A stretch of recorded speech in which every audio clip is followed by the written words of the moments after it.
Previously on CINEMANIACS.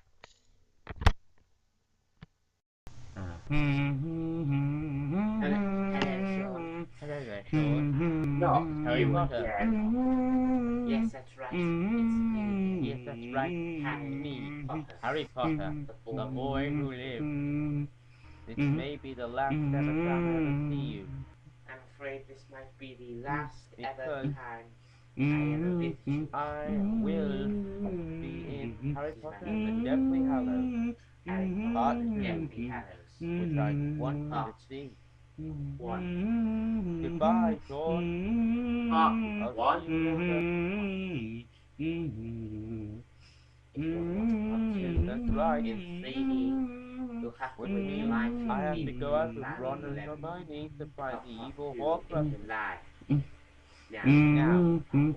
Consider make sure yourself you go lucky see this part time. 2 in July, or I will Bye-bye. have to get Voldemort on you. So see ya! Okay, will do.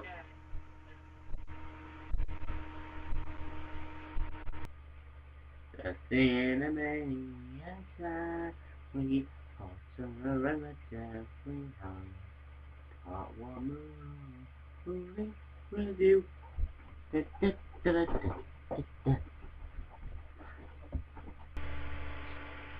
Well folks, Cinema Man here, and today I will be reviewing Harry Potter and the Deathly Hallows Part 1. Now the plot follows Harry, Ron and Hermione, played by Daniel Radcliffe, Rupert, Grint and Emma Watson, who skip Hogwarts and go on a quest to find the 7 Horcruxes to destroy Lord Voldemort. Every single scene that could be in the forest. One of them is actually, I think, Stefan Gaudry from Gavin and Stacey. Like, through that entire scene, he was like giving me all these, Gavin and Stacey jokes. My brother and I went and saw this. I've been a fan of Harry Potter. Those scenes are fun when they're in the Ministry of Magic. This part of the film actually ends with Voldemort, played by Ray Fiennes. Alright, no, not Ray Fiennes, Ralph Fiennes. It's spelled Ralph, but people keep saying Ray. It's Ralph Fiennes. If it was Ray Fiennes, it would be R-A-Y. Am I getting through to anyone? Harry and his friends are told by Luna Lovegood's father, played by Rhys Ifans, of a story on the Deathly Hallows. About Deathly Hallows are a group of these Horcruxes, like the invisibility cloak, the Elder Wand, and the Resurrection Stone. Right, I have to wait till this summer. It's now the end of January. I have to wait till this summer. Maybe if Twilight Hunter came out, everyone would be a lot more happy. We'd be through this series by now. We could all get a life, because Twilight and Real is just all gothic. I give it a 4 out of 5. This is the last one, so it's good they're putting more detail into this by splitting it up into 2 parts, So, and it was good to see Dobby again. Dobby was a good character. He was introduced in a couple of other of the books, but you never really get to see him on film. So, anyway, I'll see you lot in the summer with a review of Part 2.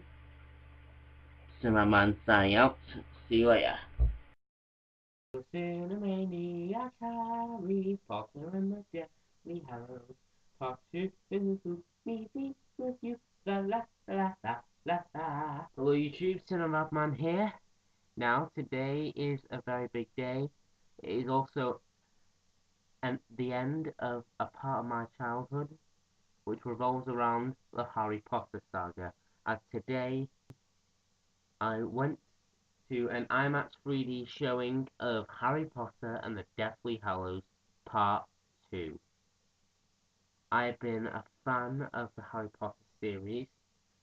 I remember when I was 7 for Christmas and I was given as a gift a bootleg copy of Harry Potter and the Philosopher's Stone. So today I'm going to be reviewing Harry Potter and Deathly Hallows Part 2, which welcomes back in the director's chair for the final time David Yates, and also greets back for the final time the cast of Daniel Radcliffe, Emma Watson, Rupert Grint, Maggie Smith, Alan Rickman, Michael Gambon, Gary Oldman, Ray Fiennes, Timothy Spall, Helena Bonham Carter, Tom Felton, Evanna Lynch, and many others.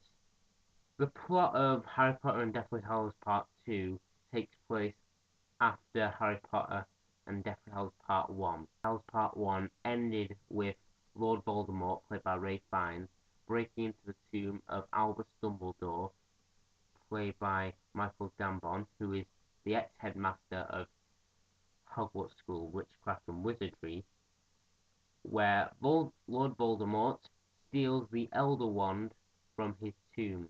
The Elder Wand is part of a series of magical instruments called Deathly Hallows, which forms of the Elder Wand, the Resurrection Stone, and the Invisibility Cloak. Harry Potter, played by Daniel Radcliffe, who, along with Ron Weasley, played by Rupert Grint, and Hermione Granger, played by Emma Watson, plan a break-in to the vaults of Bellatrix Lestrange, played by Helena Bonham Carter, at Gringotts the Wizard Bank, after Harry thinks that a fake sword of Godric Gryffindor is a Horcrux that is in her bank vault. After they get the Horcrux, which is not the sword of Godric Gryffindor, they realize that there is another Horcrux inside Hogwarts, which belongs to Rowena Ravenclaw, and it's her lost diadem, we're thinking more like a crown. So, along with Neville Longbottom, played by Matthew Lewis, they devise a break-in to Hogwarts, where a final battle takes place between the students of Hogwarts and the Death Eaters and Voldemort.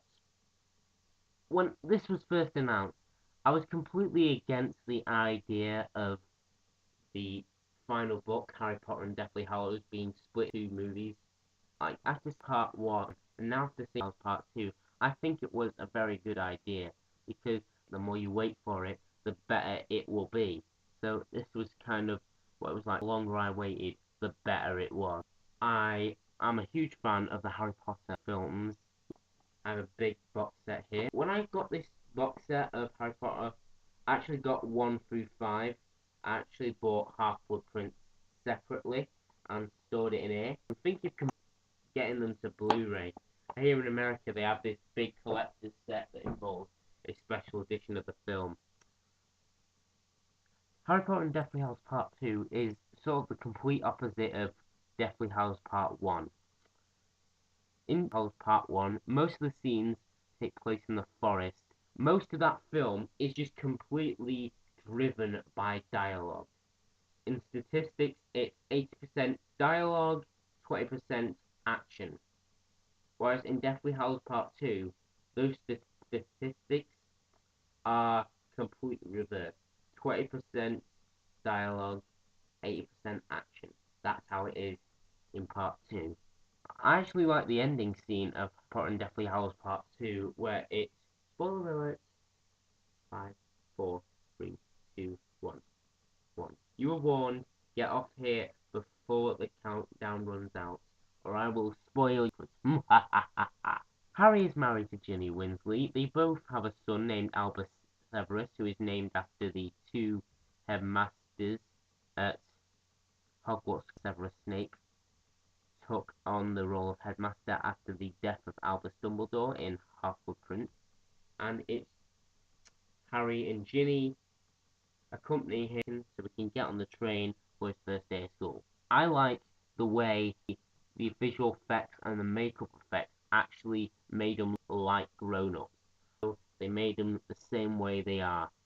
During that scene, they actually played the music that they were playing at the end of the Philosopher's Stone and the Chamber of Secrets.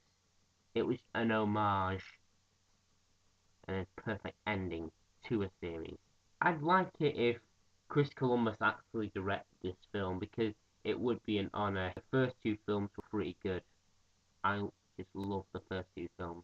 And all of Christopher Columbus's other work. I've not seen I Love You, Beth Cooper or Percy Jackson and the Lightning Thief, but I am a fan of the Home Alone films. The music, which was composed by Alexandre Desplat, or Desplat, whatever you pronounce his name. I don't really speak French, but the music in that was just brilliant.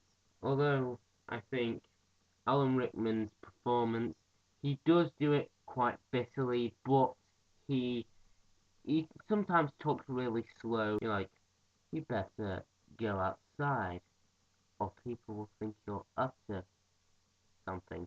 It's like he didn't even read the script, and he's just going at whatever comes to him in his head. I went and seen this film in IMAX 3D. It was pretty packed in there. There's actually, before each screening, a guy comes out and says, "Welcome to IMAX." He's very enthusiastic. This whole thing's treated like a football game. He's like, okay, when the lights go out and the projector comes on, I want you all to cheer. Yay! Which I really enjoyed. But seriously, you don't really get that at Cineworld or View or anywhere. Just the IMAX. I loved this film. It was way better than all the other Harry Potter films. You cannot beat this.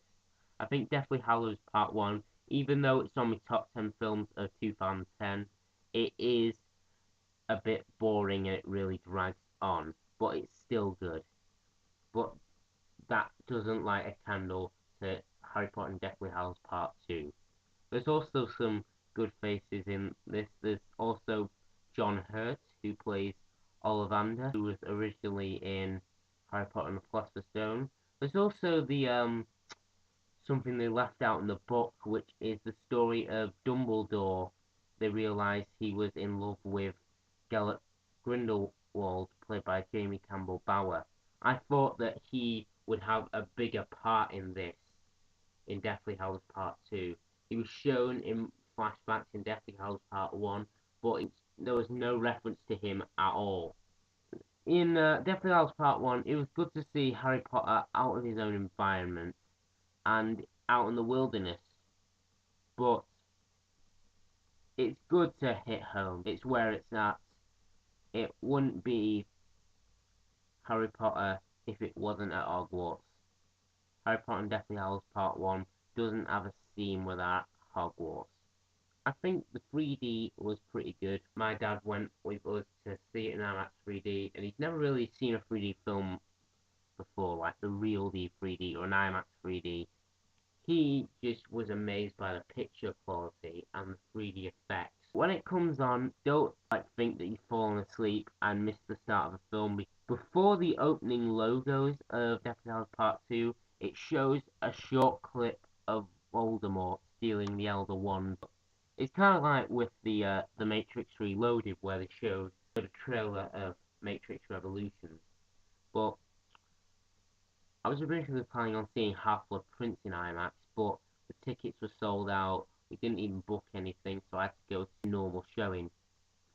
I love this film. It was a 5 out of 5, and it's definitely my number. That's as long as, if anything, doesn't get in the way of that. Because this Cinema Man signing out.